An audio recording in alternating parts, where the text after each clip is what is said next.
നമ്മൾ ഇങ്ങനെ എല്ലാത്തിനും കൈയടിച്ച് അല്ലെങ്കിൽ എല്ലാത്തിനോട് സമരസപ്പെട്ട് ആ സമരസപ്പെടലിന്റെ വേഗതയാണ് ഒരു പ്രതിഷേധവും ഇല്ലാതെ സമരസപ്പെട്ട് നമ്മളിങ്ങനെ മുന്നോട്ട് പോകും.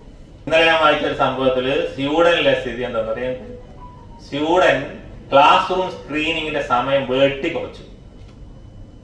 ക്ലാസ് റൂം ഭാഷ അതാണ് ക്ലാസ് റൂം സ്ക്രീനിങ്. എന്താ അത്? ഡിജിറ്റൽ ആയിട്ട് പഠിപ്പിക്കുന്ന പരിപാടി വേണ്ടാന്ന് പറഞ്ഞിരുന്നു. പകരം 70% ഭാഗങ്ങള് ഡിജിറ്റൽ മാറ്റിയിട്ട് പുസ്തകങ്ങളാക്കി. പുസ്തകം പഠിച്ചാൽ ടെക്നോളജിയോട് വിട പറയുന്നതല്ല അവര് പറഞ്ഞത്. എനിക്ക് അത് ഏറ്റവും ഇഷ്ടമായി. ടെക്നോളജിയോട് നമ്മള് ഗുഡ് ബൈ പറയല്ല, മറിച്ച് നമ്മൾ കൃത്യമായ ബാലൻസിങ് കൊണ്ടുവരികയാണെന്ന് പറഞ്ഞു. എന്തിന്റെ ബാലൻസിങ്? വികാരങ്ങളുടെ ഫോക്കസിങ്. അതായത് ഒരു മനുഷ്യനായി നീണ്ടു നിൽക്കുന്ന അവിടെയാണ് പ്രശ്നം.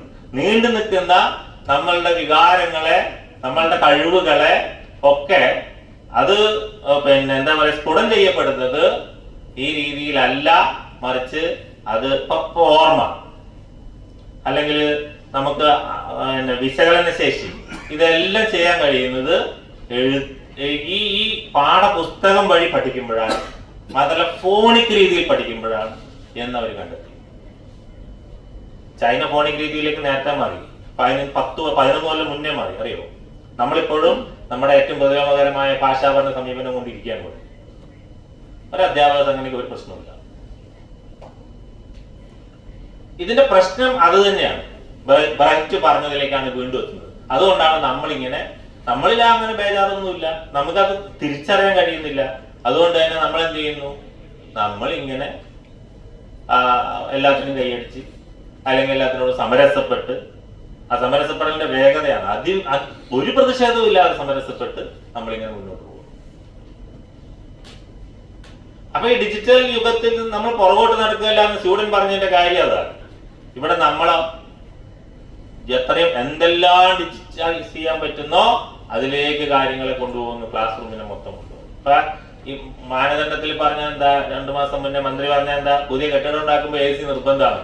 അതുകൾ AC ഉപേക്ഷിച്ചിട്ട് കുട്ടികളെ പ്രകൃതിയോട് ഇണങ്ങി ജീവിക്കാനാണ് പഠിപ്പിക്കുന്നത്. പകരം തിരിച്ചാൽ മതി. ഇപ്പൊ പല സ്കൂളുകളിലും സുരക്ഷാ ക്ലബിന്റെ അല്ലെങ്കിൽ സുരക്ഷാ കമ്മിറ്റിയുടെ ഭാഗമായി വരുന്നവർ പഠിപ്പിക്കുന്നത് എന്താണ്?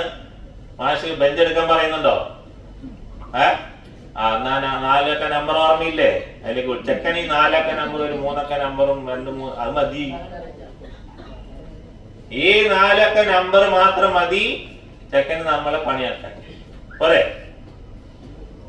ഇതാണോ നമ്മളുടെ കുട്ടികൾക്ക് കൊടുക്കേണ്ടുന്ന എന്താ പറയാ സന്ദേശം? വിദ്യാഭ്യാസം അതിനാണോ? വിദ്യാഭ്യാസത്തിന്റെ പരിശീലനം അതാണോ? അപ്പൊ സുരക്ഷ എന്ന് പറയുന്നത് അവിടെ എന്താ? ഇതും പുനർനിർവചിക്കപ്പെടേണ്ടുന്ന ഒരവസ്ഥയാണ്. അപ്പൊ ഇത് നമ്മളിൽ നിന്ന് ഈ പെൻഷൻ ഉൾപ്പെടെയുള്ള കാര്യങ്ങള് ഭാഷ പഠന സമീപനത്തിലേക്ക് പ്രതിലോമകരമായ കാര്യം അടിച്ചേൽപ്പിച്ചത്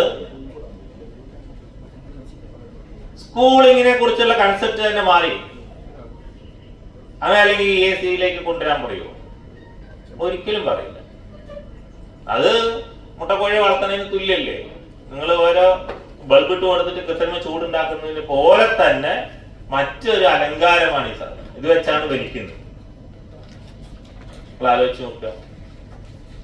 അടുത്ത തലമുറയാണ് ഇവ പരിശീലനമാണ് വിദ്യാഭ്യാസം എന്ന ആ ഒരു പരിപാടി പോലും തീരെ മറന്നു എന്നുള്ളതാണ്.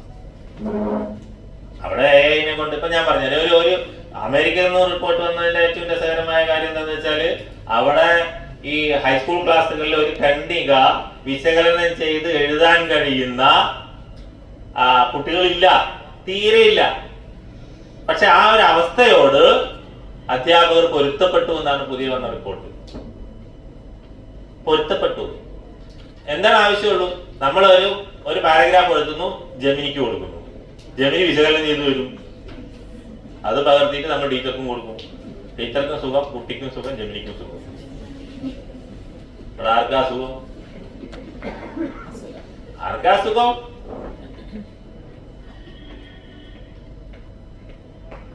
ഇതേപോലെയാണ് അപഗ്രഥനാത്മകമായ ഒരു കണക്കാണെങ്കിൽ ഇതങ്ങ് കൊടുക്കുന്നു, ഉത്തരം കിട്ടുന്നു. സാധനം എടുത്ത് കൊടുത്ത പണി ചെയ്യും. ഇനി ഇത് ജുഡീഷ്യറിയിലേക്കും കൂടി കടന്നു കയറേണ്ട താമസമേ ഉള്ളൂ. അതാണ് അതിന്റെ ഏറ്റവും, അതിങ്ങനെ വെമ്പി നിൽക്കുകയാണ് അതിലേക്ക്. ആലോചിച്ച് നോക്കണം, അതിലേക്ക് ഇങ്ങനെ വെമ്പി നിൽക്കുക. എന്നുവെച്ചാൽ ഒരു സാധനം കൊടുത്തു കഴിഞ്ഞാല് BNSന്റെ ഇത്ര സെക്ഷൻ, ഇത്ര ഇത്, ഇന്ന ശിക്ഷ വരും. അതിനെ മറികടക്കണമെങ്കിൽ അതും കൊടുക്കും. അപ്പൊ അതിനുള്ള വഴിയും പറഞ്ഞു തരും.